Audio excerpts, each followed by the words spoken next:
મનમોહનસિંહજી આપણા માનનીય પૂર્વ વડાપ્રધાન એ અમદાવાદ આવ્યા હમણાં સભા કરવા માટે, ને અમદાવાદની સભામાં એ બોલ્યા કે આ નર્મદાના પ્રશ્ને નરેન્દ્રભાઈ મોદીએ મને મળ્યા નથી. આવું ગંભીર વિધાન વડાપ્રધાન જેવા માણસે કર્યું, અમદાવાદની સભામાં કર્યું.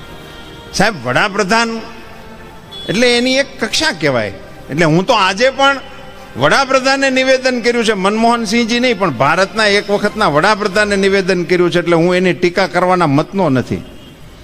હું એમ માનું છું કદાચ એ સાચા હશે. ચાલો ભાઈ, નહીં મળ્યા હોય મોદી સાહેબ, હાલો આપણે માની લઈએ. વડાપ્રધાન કહે છે માનવામાં હું વાંધો, એ એને સિદ્ધાંત તરીકે માનવામાં આપણને વાંધો નથી, કારણ કે અટાણા આપણા વડાપ્રધાન છે, ત્યાંનું હંધું માનવું પડે.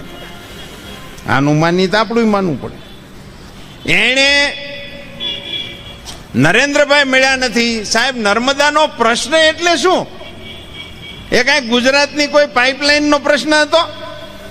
ગુજરાત, મહારાષ્ટ્ર, રાજસ્થાન, મધ્યપ્રદેશ, 4 રાજ્યોના વિકાસનો આધાર જેની ઉપર છે એવી યોજના છે, એનું નામ નર્મદા યોજના છે. એના અમલીકરણની જવાબદારી ખાલી ગુજરાતની છે. બાકી આ 4 રાજ્યો સાથે સંકળાયેલી યોજના છે. ત્યાં જે વીજળી ઉત્પન્ન થાય છે એની 58% વીજળી મધ્યપ્રદેશને મળે છે, આપણને નહીં મળતી. 58% વીજળી એકલા મધ્યપ્રદેશને મળે છે, 16% વીજળી મહારાષ્ટ્રને મળે છે. પાણી રાજસ્થાન સુધી આપણે પહોંચાડ્યું છે.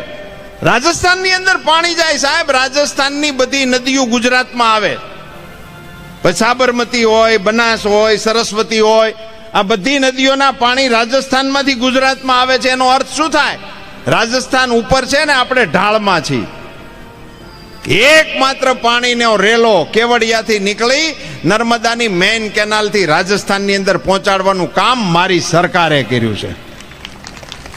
નેવાના પાણી મોભે ચડાવાય કહેવત કોને કહેવાય? એ આને કહેવાય.